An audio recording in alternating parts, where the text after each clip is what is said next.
قدير آمنت بالله صدق الله مولانا العظيم. درود پاک پڑھ لیں.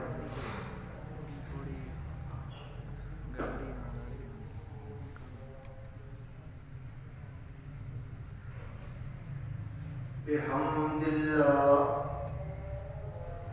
بفضل اللہ آپ حضرات کی خدمت عالیہ میں قرآن مجید فرقان حمید کا 14واں پارہ سورۃ النحل کا ترجمہ عرض کیا جا رہا ہے. پچھلے بیانات میں آپ نے سنا کہ اللہ تبارک و تعالی نے اپنی توحید پر، اپنی وحدانیت پر بہت سے دلائل بیان فرمائے ہیں. اللہ تبارک و تعالی نے دلائل بیان فرمانے کے بعد ارشاد فرمایا کہ اتنے دلائل سننے کے بعد بھی لوگ اللہ کے ماں سوا دوسری ہستیوں کی عبادت کرتے ہیں. حالانکہ صورتحال یہ ہے ما لا یملک لہم رزقا کہ وہ ہستیاں جنہیں اللہ کے علاوہ حاجت روا اور مشکل کشا سمجھا جاتا ہے، وہ زمین و آسمان میں سے ان کے لیے ایک رتی بھی رزق کے مالک نہیں ہے. ما لا یملک لہم رزقا من السماوات والارض شیئا، ایک رتی کا بھی وہ ان کے رزق کا اختیار نہیں رکھتے. اللہ تبارک و تعالی کے فرمانے کا مقصد یہ ہے کہ اگر یہ لوگ دوسرے دلائل کو نہ دیکھتے، صرف اسی دلیل پر غور کرتے کہ ہمیں رزق دینے والا کون ہے، صرف اس پہ غور کرتے تو یقیناً وہ اس نتیجے پر پہنچتے کہ جب رزق دینے والا اللہ تبارک و تعالی ہے، لہذا عبادت بھی اسی کی کرنی چاہیے. لیکن ان لوگوں کی حالت یہ ہے کہ یہ اس کے باوجود غیر اللہ کی عبادت کرتے ہیں اور پھر اللہ تبارک و تعالی کی ایسی مثالیں بیان کرتے ہیں جو عام دنیا کے بادشاہوں جیسی ہیں کہ جی بادشاہ تک رسائی حاصل کرنی ہو تو نچلے عملے کے پاس پہلے جانا ہوتا ہے، پھر ان کے ذریعے آگے رسائی ہوتی ہے. اللہ تبارک و تعالی نے فرمایا فَلَا تَضْرِبُوا لِلَّهِ الْأَمْثَالَ، ایسی مثالیں جو مخلوق کی مثالیں ہیں یہ اللہ کے لیے استعمال نہیں کرنی چاہیے.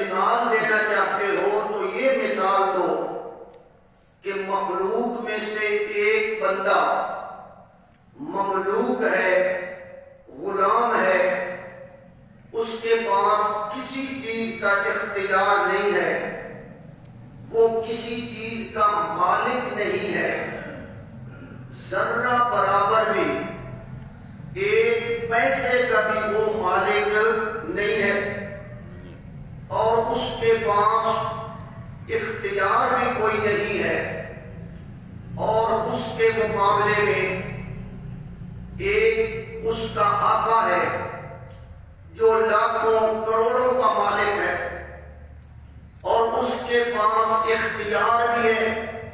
فَهُوَ يُنْفِقُ مِنْهُ سِرًّا وَجَهْرًا، وہ آقا جہاں مرضی چاہے خرچ کرے، جتنا مرضی چاہے خرچ کرے، وہ آقا ہے، اسے کوئی روکنے اور ٹوکنے والا نہیں ہے۔ اللہ تبارک و تعالی فرماتے ہیں هَلْ يَسْتَوُونَ، ذرا غور تو کرو، کیا یہ دونوں برابر ہو سکتے ہیں؟ ایک مملوک اور غلام ہے، دوسرا آقا اور مالک ہے، ایک بے اختیار ہے اور دوسرا با اختیار ہے، ایک کے اوپر ہر وقت اس کے مالک کی نگاہ اور اس کی پوچھ گچھ ہے، اس کی انکوائری ہوتی ہے، اور دوسرا وہ ہے جس کی کوئی انکوائری کرنے والا مخلوق میں سے نہیں ہے۔ کیا یہ دونوں برابر ہو سکتے ہیں؟ اللہ تبارک و تعالی نے فرمایا اللہ کی مثال اگر دینی ہے تو یہ دو۔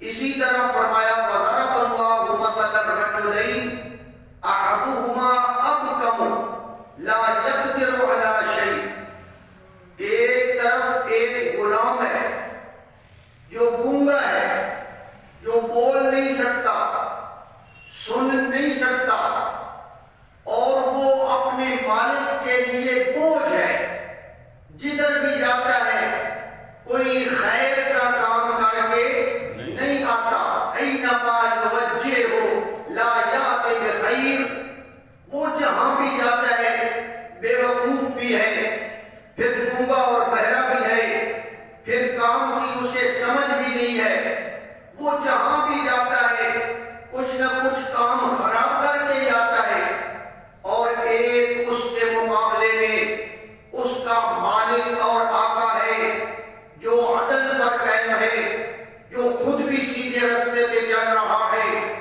اور دوسرے لوگوں کو بھی سیدھا رستہ بتا رہا ہے، بول بول کر بتا رہا ہے، سمجھا رہا ہے، خود بھی ٹھیک چل رہا ہے اور دوسروں کو بھی ٹھیک رستے کی طرف بلا رہا ہے۔ اللہ تبارک و تعالی فرماتے ہیں کیا یہ دونوں برابر ہیں؟ هَلْ يَسْتَوِي هُوَ وَمَنْ يَأْمُرُ بِالْعَدْلِ، یہ دونوں برابر، جب یہ دونوں برابر نہیں ہو سکتے تو نتیجہ کیا نکلا؟ اللہ اور اس کی مخلوق بھی کبھی برابر نہیں ہو سکتے۔ یہ اللہ تبارک و تعالی نے فرق سمجھایا۔ آج کی آیات میں اللہ تبارک و تعالی نے ایک اور دلیل بیان فرمائی اپنی وحدانیت کی، اور یہ ہے اللہ کے علم کی دلیل۔ پہلے جو دلائل ہم نے سنے ہیں نا، یہ سارے دلائل ہیں، یہ اللہ کی قدرت کے دلائل ہیں، یہ اللہ کے اختیار کے دلائل ہیں، اور اب دلیل آ رہی ہے اللہ کے علم کی کہ اللہ کا علم کتنا بڑا وسیع ہے۔ فرمایا وَلِلَّهِ غَيْبُ السَّمَاوَاتِ وَالْأَرْضِ، اللہ ہی کے لیے ہے، للہ یہ حسر ہے، للہ اللہ ہی کے لیے ہے اور کسی کے لیے نہیں ہے۔ غیب السماوات والارض، آسمانوں کا غیب اور زمین کا غیب، جو کچھ بھی آسمان اور زمین کے اندر غیب کی چیزیں ہیں، ان سب کو جاننے والا کون ہے؟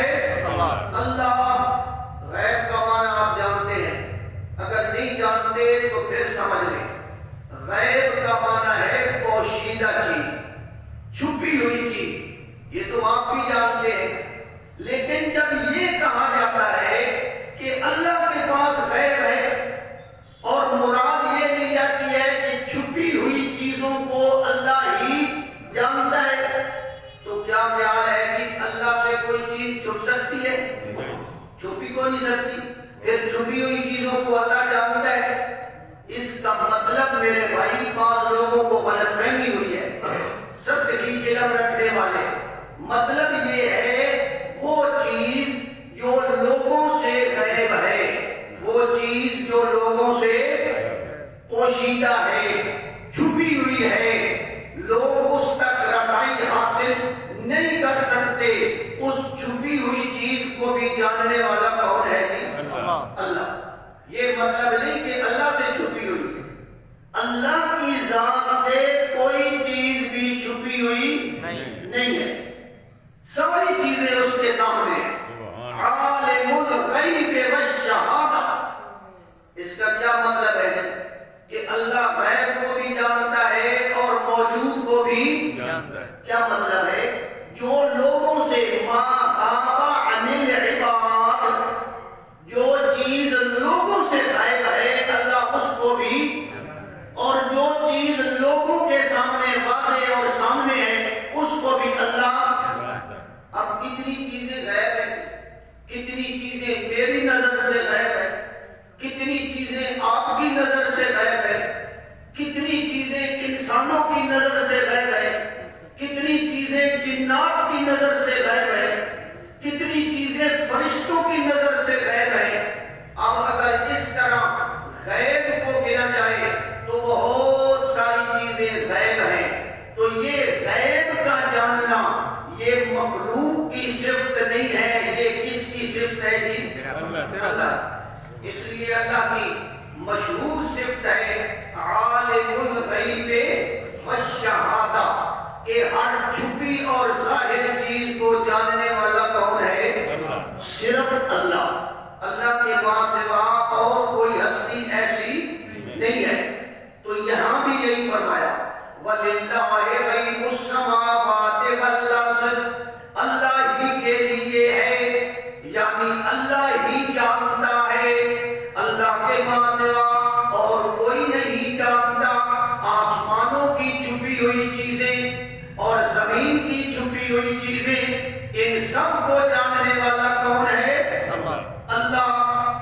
اچھا جی، جانتا تو اللہ ہے، لیکن اللہ اگر کسی کو اطلاع دے دے کسی چھپی ہوئی چیز پر تو دے سکتا ہے یا نہیں دے سکتا؟ دے سکتا ہے۔ کسی چھپی ہوئی چیز پر اللہ اطلاع دے دے تو اللہ دے دیتا ہے۔ اللہ تعالیٰ بعض اوقات فرشتوں کو بھی چھپی ہوئی کسی چیز پر اطلاع دے دیتا ہے، نبیوں کو بھی دے دیتا ہے۔ تو پھر ہم کیا کہیں گے کہ نبی بھی غیب دان ہو گئے، عالم الغیب ہو گئے؟ نہیں، وہ اطلاع ضرور دیتا ہے، لیکن وہ غیب کی ہر چیز کی اطلاع کسی کو نہیں دیتا۔ فرق ہے، ایک ہے جزوی طور پہ کسی ایک بات کی اللہ نے خبر دے دی، اور ایک ہے کہ کلی طور پہ اللہ نے عمومی طور پہ جتنی غیب چیزیں ہیں سب کی اطلاع دے دی۔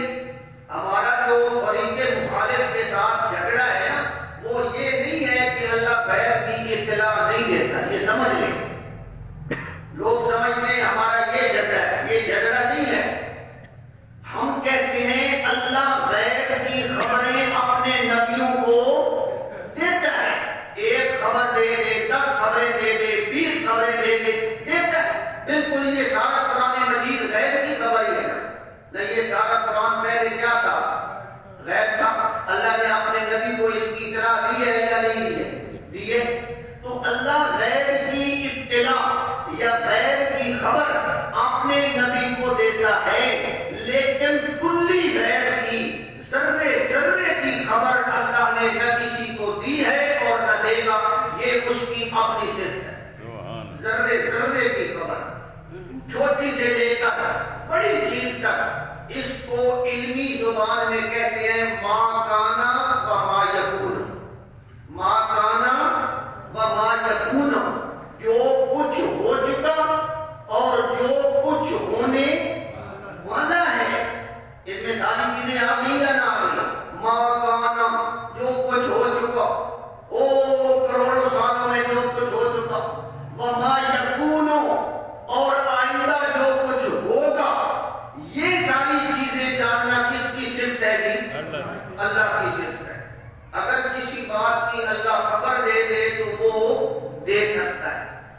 لیے جب ہم کہتے ہیں نا عالم الغیب، اس کا مطلب یہی ہوتا ہے.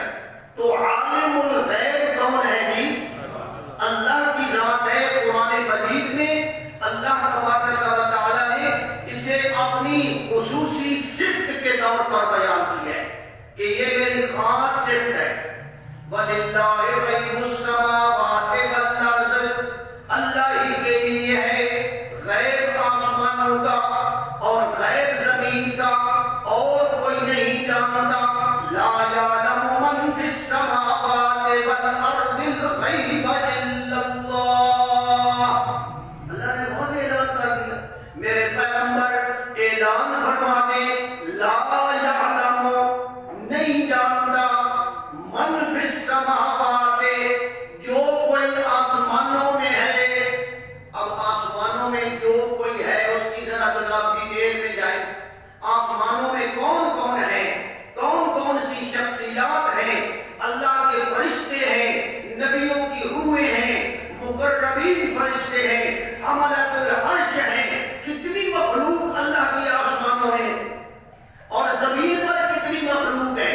فرمایا لا یعلم من فی السماوات والارض، آسمان والے بھی نہیں جانتے، زمین والے بھی نہیں جانتے. کس چیز کو نہیں جانتے؟ الغیب، الغیب، غیب کو نہیں جانتے. الا اللہ، مگر کون جانتا ہے؟ اللہ جانتا ہے. اللہ تبارک و تعالی نے یہ مسئلہ چونکہ عقیدے کا مسئلہ ہے. بعض لوگ کہیں گے مولوی صاحب اس کی ضرورت کیا ہے؟ ماشاءاللہ بڑے بڑے محقق پیدا ہو چکے ہیں. آدھے نا پان نہ پڑے آگے متھا سڑے، ہاں اکھیوں انڈی کے نام نور بھرے. وہ آپ کو کہیں گے مولوی صاحب یہ غیب کا مسئلہ، یہ حاضر ناظر کا مسئلہ، یہ آپ کیوں بیان کر رہے ہیں؟ اس کی کیا ضرورت ہے؟ اللہ نے کوئی ان کی کچھ کرنی ہے؟ یہ تو اختلافی مسائل ہے. اور بے وقوفوں، یہ اختلافی مسائل نہیں ہیں، یہ ایمان کی بنیاد ہے. یہ ایمان کی بنیادی مسائل ہیں، بنیادی. اور اگر ان مسائل کو کوئی نہیں مانتا تو اس کا ایمان بھی مکمل ہے. یہ تو عقیدے کے مسئلے، اور عقیدہ بھی وہ جو قرآن میں بیان کیا گیا. عقیدہ وہ جو قرآن میں بیان کیا گیا ہے. تو کیا خیال ہے جو عقیدہ قرآن میں بیان کیا گیا وہ اہم ہے یا نہیں ہے؟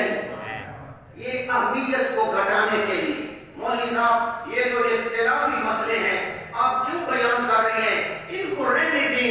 اختلافی کیوں کرتے؟ ان کو اختلاف کا مطلب بھی نہیں پتا. اسی لیے تو میں نے کہا ہے نا کہ جناب اکھیوں انہی کے نام، وہ بے وقوفو پھر سمجھو جو مسئلہ قرآن میں آ جائے وہ اختلافی نہیں ہوتا.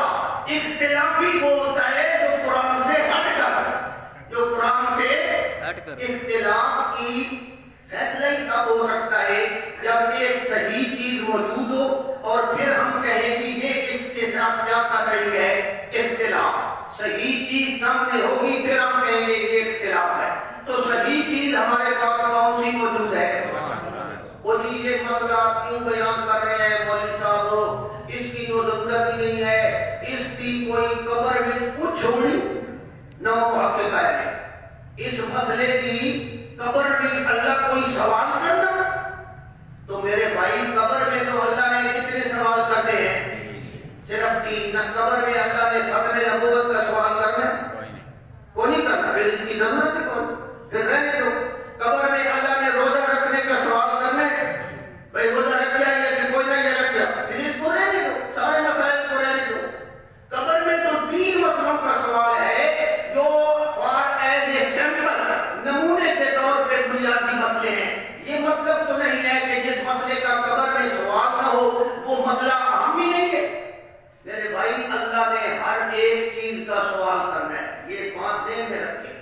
مولوی آپ کو کہیں گے کہ جی اللہ نے کوئی تھوڑا ہی، اللہ تعالیٰ خود قرآن میں فرماتے ہیں کہ میں ہر چیز کا سوال کروں.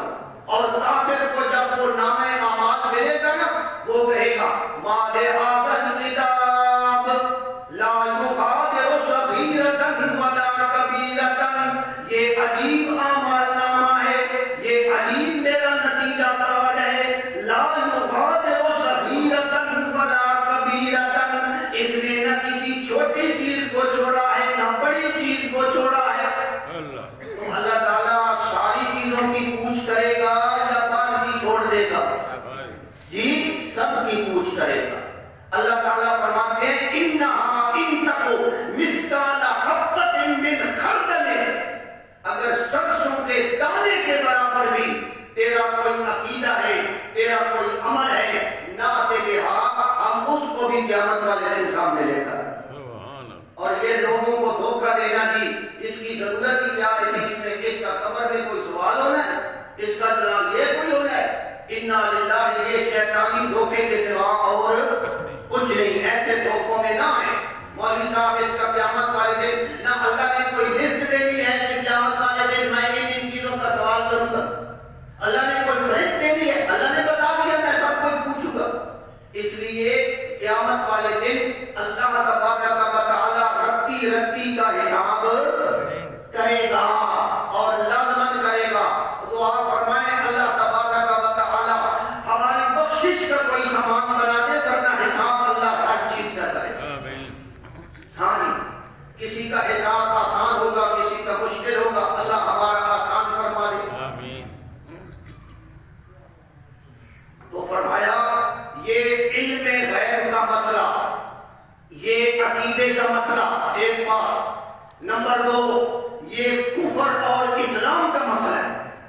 کفر اور اسلام کا میں کتنی بڑی بات کہہ رہا ہوں، یہ کفر اور اسلام کا مسئلہ ہے، علم غیب کا مسئلہ، حاضر ناظر کا مسئلہ، مختار کل ہونے کا مسئلہ، یہ تو اللہ کی توحید کے مسائل ہیں۔ اس لیے اللہ تبارک و تعالیٰ فرماتے ہیں، اور جب اللہ نے نفی کرنی تھی نا کہ اللہ کے سوا عالم الغیب کوئی نہیں، اللہ نے انداز بھی بڑا عجیب اپنایا، انداز بڑا عجیب اپنایا۔ اب اللہ تعالیٰ ایک ایک مولوی کا نام لیتا، ایک ایک نبی کا نام لیتا، ایک ایک فرشتے کا نام لیتا کہ یہ غیب نہیں جانتے، یہ غیب نہیں جانتے، جبریل غیب نہیں جانتا، میکائیل نہیں جانتا، فلانا نہیں جانتا، طویل فہرست بن جانی تھی یا نہیں بنی تھی۔ اللہ ایک ایک پیغمبر کا نام لیتا، حضرت نوح غیب نہیں جانتے، حضرت ابراہیم نہیں جانتے، حضرت موسیٰ حضرت عیسیٰ نہیں جانتے۔ تو بڑی تفصیل ہے جناب، بڑی تفصیل ہے۔ اللہ تبارک و تعالیٰ نے یہ مسئلہ بیان کرنے کے لیے ایک شخصیت کو چنا، اور وہ شخصیت کون سی ہے جو ان سب پہ محیط ہے؟ وہ ہے امام الانبیاء حضرت محمد رسول اللہ صلی اللہ علیہ وسلم۔ بھلا ان سے بڑی کوئی اور شخصیت ہے نہیں؟ بعد از خدا بزرگ ہوئی قصہ، سارے آسمانی فرشتوں سے بلند مقام رکھنے والی شخصیت کون سی ہے؟ حضرت محمد رسول اللہ۔ سارے نبیوں سے بلند مقام رکھنے والی کون سی شخصیت ہے؟ حضرت محمد رسول اللہ۔ سارے جنات سے، سارے انسانوں سے، ساری مخلوقات سے، اللہ کے بعد ساری مخلوقات سے بلند و بالا کون سی شخصیت ہے جی؟ اللہ نے جب مسئلہ سمجھانا تھا نا، اللہ نے یہ انداز اپنایا۔ اب انداز دیکھیں، اللہ ایک ایک نبی کا نام لیتا رہتا، یہ تو بڑا لمبا کام تھا جناب، فلانا نہیں تھے، فلانا بزرگ نہیں تھے، فلانا پیر نہیں غیب جانتا۔ اللہ نے جناب ایک ہی شخصیت کو چنا اور فرمایا میرے پیغمبر آپ میری ساری مخلوق سے اعلیٰ اور برتر ہیں، میرے پیغمبر آپ اعلان کریں۔ اعلان کی بھی دو شکلیں ہو سکتی تھی، اللہ خود اعلان کر دیتا کہ یہ میرے پیغمبر امام الانبیاء ہیں، یہ بھی غیب نہیں جانتے، یہ بھی تو ایک طریقہ تھا، بالکل درست تھا، مسئلہ حل ہو جانا تھا، لیکن اللہ نے یہ انداز بھی اختیار فرمایا کل میرے پیغمبر اعلان بھی تمہاری زبان سے کرانا، اعلان بھی آپ خود کریں۔ لا اقول لکم عندی خزائن اللہ ولا اعلم الغیب، میں اعلان کرتا ہوں لا اقول لکم عندی خزائن اللہ کہ میرے پاس اللہ کے خزانے ہیں۔ اللہ کے خزانے کس کے پاس؟ اور میں یہ بھی اعلان کرتا ہوں ولا اعلم الغیب، اور میں غیب بھی کیا مطلب ہے؟ غیب کی خبریں تو جانتے ہیں آپ بہت ساری، لیکن کلی غیب وہ کون جانتا ہے جی؟ وَلَا أَعْلَمُ الْغَيْبَ، میں غیب نہیں جانتا۔ جب حضور سے اعلان ہو گیا تو مسئلہ کلیئر ہو گیا یا کوئی اور پیچھے رہ گیا جناب؟ اب آپ کے حضور کے بعد آپ کہیں کہ فلانا نبی ولی جانتا ہے، تو ہم کیا ہم کہیں کہ جب حضور نہیں جانتے، اتنا بڑا مقام ہے اور کون جانتا ہے؟ یہ انداز اللہ نے اختیار کیا اور فرمایا، اعلان فرمایا وَعِندَهُ مَفَاتِحُ الْغَيْبِ لَا يَعْلَمُهَا إِلَّا هُوَ، غیب کی کنجیاں، غیب کے خزانے، یہ بھی اللہ کے سمجھانے کا ایک انداز ہے۔ جس طرح ایک پڑا ہو نا کسی کمرے میں خزانہ اور اس کو تالا لگا ہوا ہو اور اس کی کنجی ایک آدمی کے پاس ہو، تو اب یہ ایک بڑا مسئلہ ہے، کنجی اس کے پاس ہے، بس وہی جانتا ہے۔ اللہ نے یہ انداز اپنایا، وَعِندَهُ مَفَاتِحُ الْغَيْبِ لَا يَعْلَمُهَا إِلَّا هُوَ، یہ غیب کی کنجیاں صرف میرے پاس ہیں۔ یہ مطلب نہیں بس غیب دیا تو اللہ کنیاں بنائی ہوئی ہیں، اللہ لکا کے رکھی ہوئی ہیں، بہے چابیاں غیب دیا، لوہے دیا یا پتل دیا بنائی ہوئی ہیں، یہ مطلب نہیں، یہ محاورہ ہے، سمجھو محاورے کو سمجھو۔ وَعِندَهُ مَفَاتِحُ الْغَيْبِ لَا يَعْلَمُهَا إِلَّا هُوَ، اللہ کے سوا اور کوئی غیب نہیں جانتا۔ وَيَعْلَمُ مَا فِي الْبَرِّ وَالْبَحْرِ، اللہ تعالیٰ بر کی باتیں بھی، خشکی کی بھی جانتا ہے اور تری کی بھی جانتا ہے، یہ بھی محاورہ ہے۔ مراد کیا ہے کہ سب چیزوں کو اللہ جانتا ہے، خشکی کی بھی تری کی بھی، یہ استغراق بیان کرنے کے لیے یہ لفظ استعمال ہوتا ہے۔ وَيَعْلَمُ مَا فِي الْبَرِّ وَالْبَحْرِ، خشکی کی باتیں بھی کون جانتا ہے اور تری کی باتیں بھی، یعنی سمندر ہو یا خشکی ہو، بر ہو یا بحر ہو، بر و بحر کی باتیں کون جانتا ہے؟ ہاں جی، وَيَعْلَمُ مَا فِي الْبَرِّ وَالْبَحْرِ وَمَا تَسْقُطُ مِنْ وَرْقَةٍ إِلَّا يَعْلَمُهَا، اللہ نے فرمایا میرا غیب اتنا وسیع ہے کہ کسی درخت کا کوئی پتا نہیں گرتا مگر میں اس کو جانتا ہوں۔ سبحان اللہ، یہ بھی اللہ نے عموم پیدا کیا ہے، عموم اور ڈیٹیل بیان کی ہے کہ ایک درخت کے اوپر کتنے پتے ہوتے ہیں، آپ اندازہ لگا۔ یہاں ہمارے گھر میں جو درخت کھڑا ہے اس کے پتوں کو ہم گن سکتے ہیں، پھر پورے شہر کے درخت، پھر پورے ملک کے درخت، پھر پوری دنیا کے درخت، صرف افریقہ کے جنگلات کے درختوں کے پتے آپ دیکھیں تو آپ حیران ہو جائیں۔ لیکن اللہ نے فرمایا وَيَعْلَمُ مَا فِي الْبَرِّ وَالْبَحْرِ وَمَا تَسْقُطُ مِنْ وَرَقَةٍ إِلَّا يَعْلَمُهَا، دنیا کے اندر کسی درخت کا کوئی پتا ایسا نہیں ہے جو گرے اور اللہ کے علم میں نہ ہو۔ یہ ہو سکتا، وہ پتا کس طرح پہلے وہ کھڑا تھا اللہ اس کو بھی جانتا ہے، پھر وہ زرد ہو گیا اللہ اس کو بھی جانتا ہے، پھر وہ اور زرد ہو کر کمزور ہو گیا، پھر وہ پتا نیچے گر گیا اور وہ پلٹیاں کھا رہا ہے، الٹ پلٹ ہو رہا ہے، اس کے الٹ پلٹ ہونے کو بھی کون جانتا ہے؟ وَمَا تَسْقُطُ مِنْ وَرَقَةٍ، جو پتا بھی گرتا ہے اللہ اس کو بھی، اللہ کو پتا ہے یہ کتنی پلٹیاں کھائے گا، یہ کہاں جا کر گرے گا، اس پتے کا انجام کیا ہوگا، اس کو کوئی جانور کھائے گا یا یہ مٹی میں مل کر مٹی ہو جائے گا۔ اس ایک ایک پتے کا تفصیلی علم کس کے پاس ہے جی؟ اس کو کہتے ہیں تفصیلی علم۔ تفصیلی علم کس کے پاس ہے جی؟ ایک رتی کا بھی، توجہ فرمائیں، ایک پتے کا بھی تفصیلی علم، ایک پتے کا بھی تفصیلی علم اللہ کا نہ کوئی فرشتہ جانتا ہے نہ کوئی نبی جانتا ہے۔ تفصیلی علم، تفصیلی علم کون جانتا ہے؟ اسے کہتے ہیں علم محیط۔ علم محیط یہ کس کی صفت ہے جی؟ ذرے ذرے کا علم رکھنا یہ کس کی صفت ہے؟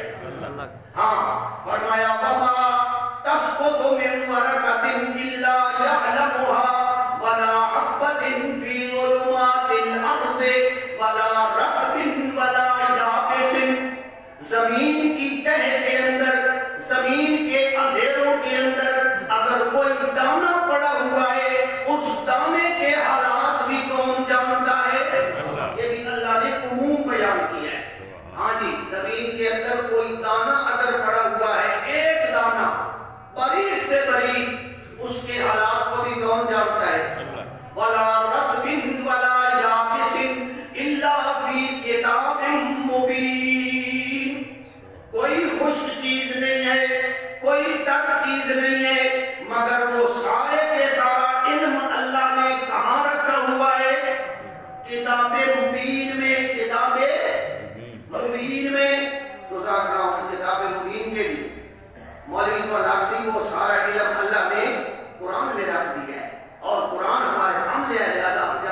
لوح محفوظ ہے. اللہ نے وہاں اپنے اصلی علم کی کتاب میں اللہ نے یہ ساری چیزیں محفوظ کی ہوئی ہیں. اسے پہلے سے پتا ان اللہ عنده علم الساعة ويعلم ما في الارحام. اللہ ہی کے پاس ہے قیامت کا علم، وہ اللہ جانتا ہے. وَيُنَزِّلُ الْغَيْثَ، بارش کب برسے گی، کتنی برسے گی، یہ کون جانتا ہے؟ آپ کہیں گے مولوی صاحب یہ تو ہمیں بھی پتہ چل جاتا ہے بارش فلاں علاقے میں برسنے والی ہے. میرے بھائی صرف ایک بات نہیں، ڈیٹیل کی بات ہے، ڈیٹیل تفصیل. بارش کب برسے گی، کتنی برسے گی، کہاں برسے گی، فائدے والی ہوگی یا نقصان والی ہوگی، کتنے قطرے آسمان سے زمین پر گریں گے، یہ کسی کو پتہ ہے؟ تفصیل میں جائیں تو کون جانتا ہے؟ موٹی سی بات اگر ہم جان لیں تو اس میں ایسی کون سی بات ہے؟ وہ بھی بڑی بڑی بناؤ ہے، بڑی قرآن نعوذ باللہ قرآن کی بات چھٹی ہو گئی ہے کہ آج یہ ہو گیا کہ وہ ہو گیا، یہ سب جناب بے علمی کی باتیں. وَيُنَزِّلُ الْغَيْثَ وَيَعْلَمُ مَا فِي الْأَرْحَامِ. رحموں کے اندر، ماں کے پیٹ کے اندر کیا چیز ہے اس کو کون جانتا ہے؟ اللہ. سنا بڑا مولوی صاحب ہونے بڑے بڑے آلات آ گئے، بڑی بڑی مشینیں آ گئی ہیں. ماں کے پیٹ میں ہمیں پتہ چل جاتا ہے بچہ ہے یا بچی ہے. یہ تو میرے بھائی ایک جزوی ہے، یہ تو ایک معمولی سی بات ہے. یہاں ڈیٹیل کی بات ہے. اللہ تفصیل بیان کر رہا ہے. ما فی الارحام. اللہ نے یہ نہیں کہا کہ میل اور فیمیل کو میں جانتا ہوں، اس کا تو ذکر ہی نہیں. اللہ فرماتے ہیں ما فی الارحام، جو کچھ ماں کے پیٹ میں ہے اس کو کون جانتا ہے؟ وہ میل ہے یا فیمیل ہے، مذکر ہے یا مؤنث ہے، کون جانتا ہے؟ وہ خوبصورت ہے یا بدصورت ہے، کون جانتا ہے؟ وہ عمر والا ہے یا جلدی مر جائے گا، کون جانتا ہے؟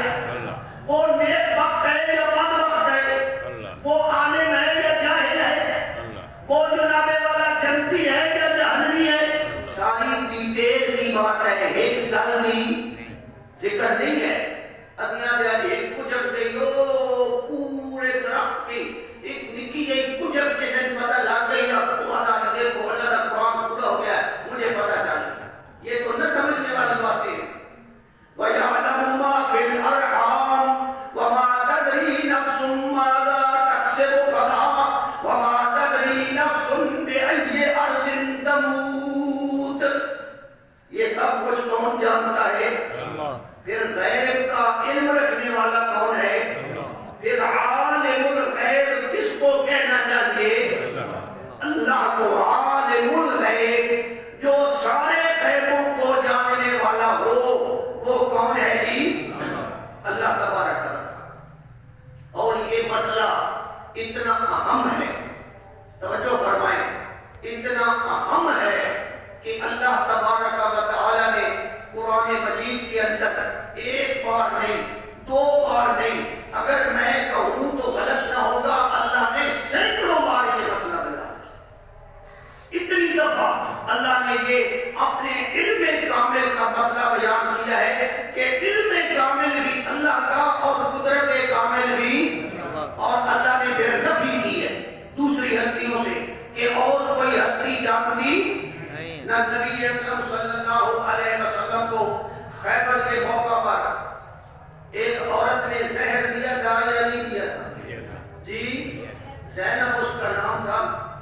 مرحب جو تھا نا، یہ مرحب اس کی وہ بہن تھی. اس نے نبی پاک صلی اللہ علیہ وسلم کو کھانے کے اندر زہر ملا کر دے دیا. کیا خیال ہے حضور نے وہ کھانا کھایا، آپ کو زہر کا اثر ہوا کہ نہ ہوا؟ ہوا. نبی پاک صلی اللہ علیہ وسلم کے کتنے صحابی وہ اس کھانے کی وجہ سے وہ شہید ہو گئے اور فوت ہو گئے، اور نبی پاک صلی اللہ علیہ وسلم خود بھی متاثر ہو گئے. تو اللہ کے نبی کو اگر سب کچھ کا علم ہوتا تو زہر ملا ہوا کھانا کھاتے نہیں. آپ کو پتا ہو کہ اس میں زہر ملا ہوا ہے، پھر بھی آپ کھا لیں. آپ گناہ گار ہیں یا نیک ہیں؟ یہ تو گناہ کا کام ہے.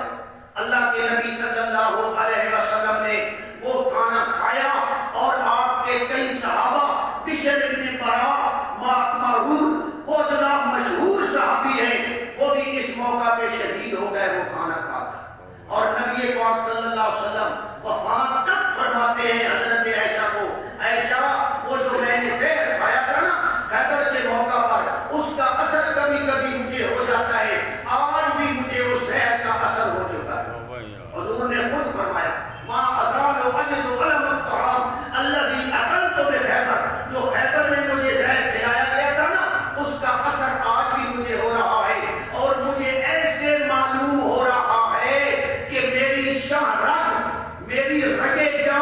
وہ کٹ رہی ہے، اتنی تکلیف مجھے ہو رہی ہے۔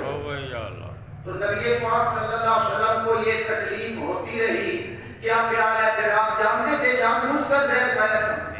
اسی لیے تو بعض علماء کہتے ہیں کہ نبی پاک صلی اللہ علیہ وسلم شہید ہیں۔ حضور کو کیا کہتے ہیں؟ حضور بھی شہید ہے، کیونکہ اس زہر کے اثرات کی وجہ سے آپ کی وفات ہوئی، آپ کی ڈیتھ ہوئی، تو اس لحاظ سے پیغمبر علیہ السلام شہید بھی بنتے ہیں، کوئی ٹینشن نہیں ہے، شہید بنتے ہیں۔ اگو مولویاں نے نا تھوڑی جی اور اگر جناب تھوڑا جہا رخ بدلیا، مولویاں کیا جب اللہ کے نبی شہید ہیں تو پھر شہید تو کیا ہوتا ہے؟ زندہ، اور اللہ کے نبی بھی کوئی ٹینشن نہیں ہے، شہید زندہ ہوتا ہے، اللہ کے نبی بھی زندہ ہے۔ لیکن مولوی صاحب سے یہ پوچھے شہید کہاں زندہ ہوتا ہے؟ شہید کی یہ باڈی زندہ ہوتی ہے یا روح زندہ ہوتی ہے؟ شہید کی روح زندہ ہوتی ہے اور جنت میں زندہ ہوتی ہے۔ اللہ کے نبی کی بھی روح زندہ ہے اور جنت میں زندہ ہے، ہم آپ کو زندہ مانتے ہیں۔ اقدام کرو نا جناب، اقدام ڈیٹیل میں آپ ایسے موٹی موٹی باتیں جناب لوگوں کو بیوقوف بنا لینا، اللہ ہمیں سمجھ عطا فرمائے۔ تو جناب قرآن مجید کی آیات اس پہ دلالت کر رہی ہیں کہ اللہ کے پیغمبر صلی اللہ علیہ وسلم بھی غیب۔ یہ مسجد ہے، مسجد ضرار منافقوں نے بنائی، نبی پاک صلی اللہ علیہ وسلم کی خدمت میں آئے۔ مسجد ضرار کیوں بنائی گئی تھی؟ مسلمانوں کے اندر تفریق ڈالنے کے لیے۔ والذین اتخذوا مسجدا ضرارا وکفرا وتفریقا، یہ مسجد بنائی کفر کے لیے گئی، جس کی بنیاد کیا ہے جی؟ کفرا وتفریقا بین المؤمنین وارصادا۔ یہ تو مسجد کے عزائم بڑے خطرناک تھے۔ بہرحال منافقوں نے مسجد بنائی اور نبی پاک صلی اللہ علیہ وسلم کی خدمت میں آ گئے۔ اب منافق ہے نا، چکر کو چلاتے ہیں، منافق آ گئے، یا رسول اللہ صلی اللہ علیہ وسلم اپنے محلے میں مسجد بنائی ہے اور ہم چاہتے ہیں کہ مسجد کا افتتاح آپ فرمائیں، آپ تشریف لائیں، ہماری مسجد کا افتتاح فرمائیں، جماعت کرائیں، ایک جماعت کرا دیں اور جناب ہماری مسجد کا افتتاح ہو جائے گا۔ نبی پاک صلی اللہ علیہ وسلم کو ابھی تک پتا کوئی نہیں کہ اندر چکر کیا۔ حضور نے فرمایا مسجد کیوں بنائی؟ وہ بھی دور دراز ہے، مسجد نبوی دور ہے اور بعض اوقات بارش ہوتی ہے، دھوپ ہوتی ہے، کمزور لوگ ہیں جی، بوڑھے ہیں جی، فلاں ہیں جی، بیمار ہیں جی، ذرا اپنے محلے میں بنائی۔ حضور نے فرمایا ٹھیک ہے۔ اب منافقوں نے کہا جی آپ آئیں اور جماعت کروائیں۔ نبی پاک صلی اللہ علیہ وسلم نے وعدہ فرمایا، کیا فرما لیا؟ وعدہ۔ حضور نے فرمایا اب تو ہم جا رہے ہیں غزوہ تبوک کے لیے، غزوہ تبوک کے لیے۔ جب ہم واپس آئیں گے نا، اللہ کرے ہم خیر و عافیت سے واپس آ جائیں، لیکن لو قدمنا انشاءاللہ، اگر ہم اللہ کے فضل سے واپس آ گئے، لَأَتَيْنَاكُمْ، میں تمہاری مسجد میں آؤں گا، فَصَلَّيْنَا لَكُمْ، اور میں اس میں جماعت کراؤں گا، افتتاح کروں گا۔ یہ حضور نے دیر دے دی یا نہیں دے دی؟ تاریخ دے دی، وقت دے دیا۔ اب جناب والا نبی پاک صلی اللہ علیہ وسلم غزوہ تبوک کے لیے چلے گئے، اور جب 20-25 دن کے بعد نبی پاک صلی اللہ علیہ وسلم واپس آئے نا، یہ منافق آگے سے جا کر لے اگو بھائی یا رسول اللہ تو سن لگنا اٹھاؤں گے تے مہربانی کرو نماز پڑھا کے مسجد کا افتتاح کی بن۔ اب جب حضور نے پروگرام بنایا کہ ہاں میں نے گزرنا تو یہاں سے ہی ہے، وہ آپ کو کہہ رہے تھے، اب حضور نے اپنا وعدہ پورا کرنا تھا یا نہیں کرنا تھا؟ اب جب حضور نے یہ وعدہ کیا ٹھیک ہے، اللہ نے اوپر سے قرآن کہا لا تکن فیہ ابدا، میرے پیغمبر اس مسجد میں جانا بھی نہیں ہے۔ لا تکن فیہ ابدا لمسجد اسس علی التقوی من اول یوم احق ان تقوم فیہ، اس سے تو یہ بہتر ہے کہ جو قباء کی مسجد ہے آپ اس میں جائیں، اس میں نماز پڑھیں، وہ مسجد اصل ہے۔ انہوں نے تو یہ مسجد ایک گندی غرض کے لیے، ایک برے مقصد کے لیے بنائی ہے، لہذا اس مسجد میں آپ نے جانا نہ۔ اگر اللہ کے نبی پہلے سے جانتے ہوتے ان کو ٹائم دیتے، وعدہ فرماتے، تو ثابت ہوا سب کچھ جاننے والا کون ہے جی؟ یہ سینکڑوں واقعات ہیں، ایک واقعہ نہیں، دو نہیں، میں نے عرض کیا ہے سینکڑوں واقعات قرآن مجید کے بھی اور نبی پاک صلی اللہ علیہ وسلم کی حدیث سے بھی۔ یہی غزوہ تبوک کا موقع ہے، نبی پاک صلی اللہ علیہ وسلم نے سب صحابہ کو کہا انفروا خفافا وثقالا، جس طرح بھی تمہارے حالات ہیں نکلو نکلو نکلو، انفروا خفافا وثقالا، چاہے ہلکے ہو یا بوجھل ہو نکلو۔ اگر پڑھا یا کوئی نہ پڑھا یا صرف نکلو نکلو نکلو طرح وجاہدوا باموالکم وانفسکم، جان و مال سے جہاد کرنے کے لیے نکلو۔ اب سب صحابہ کرام تیاری کر رہے ہیں، حالات بڑے مشکل ہیں، سب صحابہ تیار ہو رہے ہیں، حالانکہ کھجوروں کے باغ پکے ہوئے ہیں، موسم گرمی کا ہے، سفر دور کا ہے، مخالف بڑی طاقتور حکومت ہے، کیسر روم ہے، اتنی بڑی طاقتوں کا وہ جناب 2 لاکھ فوج ہے، 2 لاکھ فوج وہ سامنے کھڑی ہے، اور مسلمان مدینہ منورہ سے چل پڑے۔ نہ وہ آیا یہ حملہ کرنے یا اللہ کے نبی گیا جی، اس صرف تھوڑی دیر میں نکال گھٹی آئی کہ میں مدینے سے حملہ کرنا، کہ حضور نے فرمایا بچو تو بات اس آسے پہلے اسی تیری سرحد پہ پڑ سا، اس کو کہتے ہیں غیرت علی کا پر۔ حضور نے فرمایا ہارے آمن دے سالے آیت ہے کوئی نہ، ہارے آیت نہ، حضور نے فرمایا ہم وہاں جائیں گے، کیسر روم کو پتہ چلے گا کہ مسلمان آ چکے۔ اب جناب نبی پاک صلی اللہ علیہ وسلم جب جانے لگے نا، تو یہ جو منافق تھے نا، انہوں نے حضور کے پاس آ کر بہانے بنانے شروع، انہوں نے کہا یار جنگ بڑی سخت ہے، دشمن بڑا سخت ہے، گرمی بڑی ہے، حالات بڑے عجیب ہیں، ہم کوئی نبی پاک سے چھٹی لے لیں نا، چھٹی، اور جناب چھٹی بھی لے لیں اور مسئلہ بھی حل ہو جائے گا اور پردہ بھی رہ جائے گا۔ یہ حضور کے پاس آئے، ایک کہنے لگا یا رسول اللہ میں ذرا مجبور ہوں، میرے گھر والے بیمار ہے، اے بڑا بہانہ نہیں جناب، نہ کسی گھر والے نہ کہ چیک کرنا، نہ کسی جناب آ کے دیکھنا کہ جناب والا آپ دے سارے گھر والے بیمار ہے، اور کوئی بڑا بہانہ لانا ہوئے کہ آپ کو سارے گھر والے نے ڈلیوری دے ٹائم آ گیا، لہٰذا میں حضرت جا۔ حضور نے فرمایا ٹھیک ہے یار تیرے کو مجبوری ہے کہ تو نہ آ جا، تیری چھٹی ہو گئی۔ پھر دوسرا آیا، پھر تیسرا آیا، پھر چوتھا آیا، ان کر کے نا بہت سارے منافقہ نے نبی پاک کو اپنی چھٹی منظور کرا لی، چھٹی منظور ہو گئی، اور آپس میں خوش ہوتے ہیں، ہنستے ہیں، کہتے ہیں واہ پتہ بھی نہیں چلا اور چھٹی بھی مل گئی اور پردہ بھی۔ بلکہ ایسے بے ایمان نبی پاک کے بارے میں کہ لگا ہے کہ گلا کرے دے اور کس ہے آج ہم جو کوئی ہے پتہ چلتا کوئی ہے اوزون انجی کانی کانی نے سوندہ نے چپ کر کے گل بن چھوڑے لگے کوئی ہے گل، یہ بھی حضور کے بارے میں کہتے ہیں۔ اور جناب جب انہوں نے یہ کہا نا تو جناب چھٹی تو مل گئی، لیکن اللہ تبارک و تعالی نے آسمان سے اپنے نبی کو باز پرس فرمایا۔ اللہ پوچھ سکتا ہے یا نہیں پوچھ سکتا؟ انکوائری کر سکتا ہے یا نہیں کر سکتا؟ اللہ نے آسمان سے ایسے نازل کی میرے پیغمبر اف اللہ عنکا، میں نے آپ کو معاف تو کر دیا ہے، معاف تو کر دیا ہے، لیکن یہ بتائیں لما اذنت لہم، آپ نے ان منافقوں کو تحقیق کیے بغیر چھٹی کیوں دی؟ اللہ اب کون پوچھ رہا ہے جی؟ لما اذنت لہم حتی یتبین لک الذین صدقوا وتعلم الکاذبین، سچے اور جھوٹے کو میرے پیغمبر کلیئر کرنا چاہیے تھا، ان کی انکوائری کرنی تھی، ان کے حالات کی تحقیق کرنی تھی، آپ نے تحقیق کیے بغیر ان کو چھٹی؟ یہ اللہ نے فرمایا یا نہ فرمایا؟ اگر حضور جانتے ہوتے تو پہلے تحقیق کر لیتے نا کہ بعد میں اللہ نے مجھ سے پوچھنا ہے لما اذنت لہم، آپ نے اجازت کیوں دی؟ لما دا میں نے بھائی یہ آپ نے کیوں کیا مجھے بتائیں۔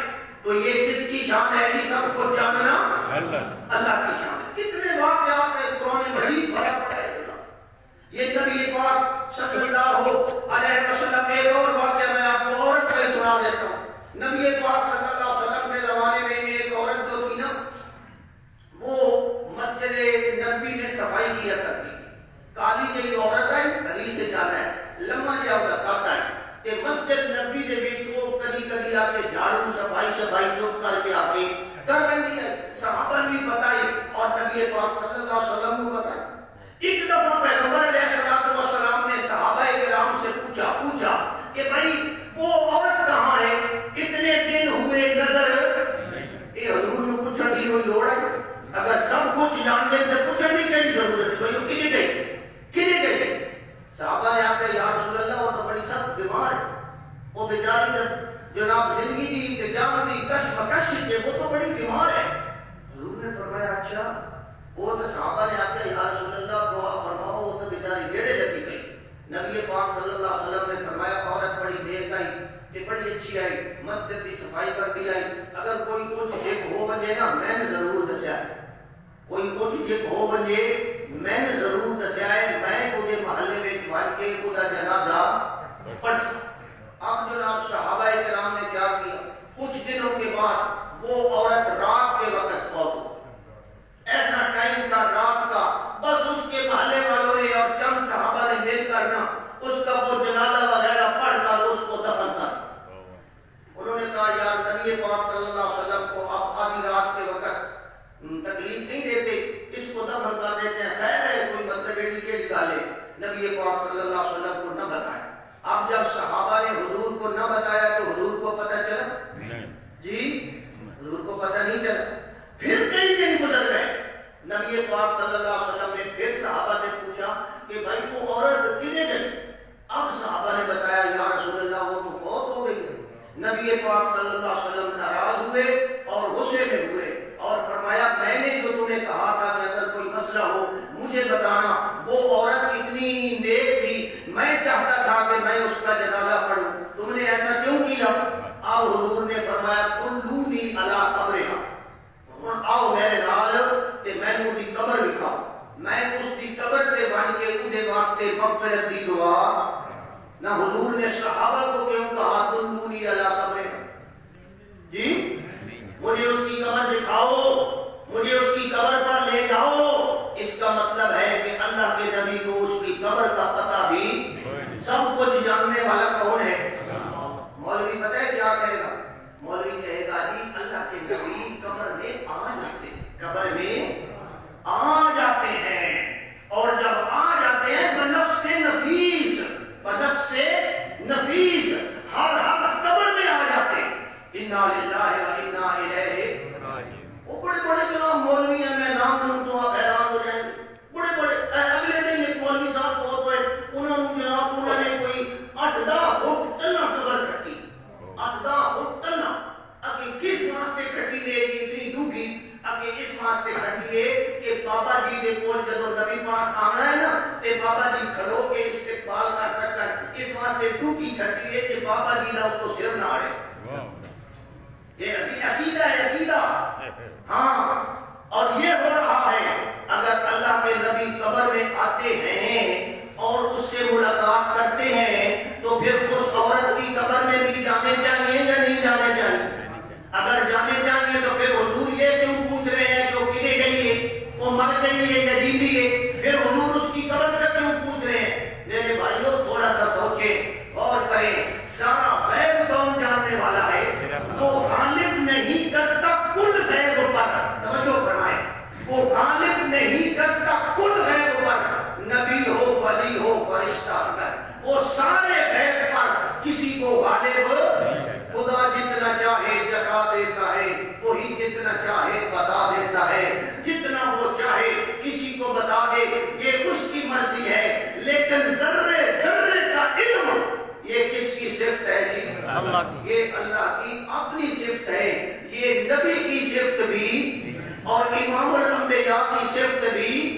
اس لیے اللہ نے فرمایا وَلِلَّهِ غَيْبُ السَّمَاوَاتِ وَالْأَرْضِ وَمَا أَمْرُ السَّاعَةِ إِلَّا كَلَمْحِ الْبَصَرِ. اسی طرح کے قیامت کے آنے کا علم کسی کو نہیں ہے. قیامت کب آئے گی ایک آسان پتہ بھائی محرم میں شام نہیں پتہ ہے, لیکن کیڑا محرم ہے وہ نہیں پتا. جمعے والے دن آئے گی, کون سا جمعہ ہے, لیکن قیامت کی نشانیاں حضور نے بیان فرما دی. قیامت کی نشانیاں اللہ کے نبی نے بیان فرما دی ہیں. جبریل امین آئے اور پوچھا حضرت مدثہ قیامت کب ہے؟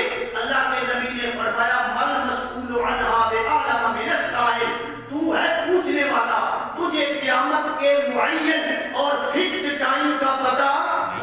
میں یہ کہہ رہا ہوں فکس ٹائم, متعین وقت, وہ کس کو پتہ ہے جی؟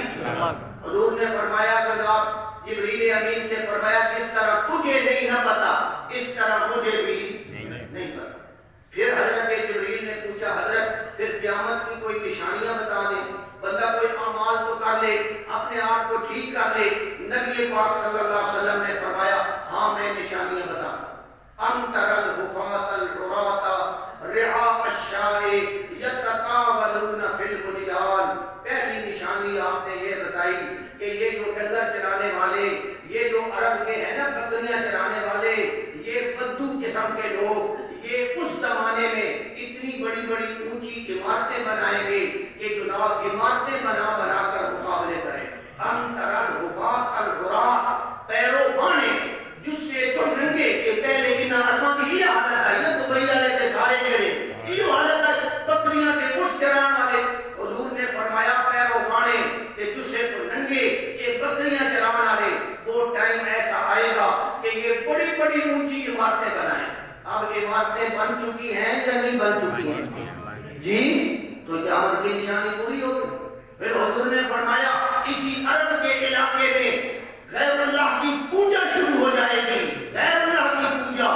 اب وہاں جناب مندر اور پتہ نہیں کیا کیا بن چکے ہیں یا نہیں بن چکے. اس لیے میرے بھائی اگر آپ نشانیاں پوری کریں نا, انشاءاللہ ہمارا جو ہے نا موضوع وہ چل رہا ہے, کل انشاءاللہ ہمارا ادھر سیٹل ٹاؤن میں یہ موضوع ہوگا قیامت کی نشانیاں.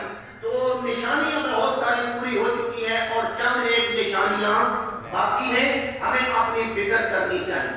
یہ جو بیماریاں آ رہی ہیں, یہ بیماریاں, یہ کرونا, اور پھر جناب ہم کرونا کو بھی جانے بڑی شے آتی پئی ہے. اے میرا جان, میں مارا گیا بندہ, بالکل مارا گیا بندہ, لیکن میرا ایک اندازہ اے بے بھائی سلسلہ ہن رکن والا اسی اپنا ہن کرونا ختم ہو گیا, زندگی اگے اور بحال ہو گئی ہے, نہیں اندازہ نہیں ہے, اللہ کرے تو کر دے.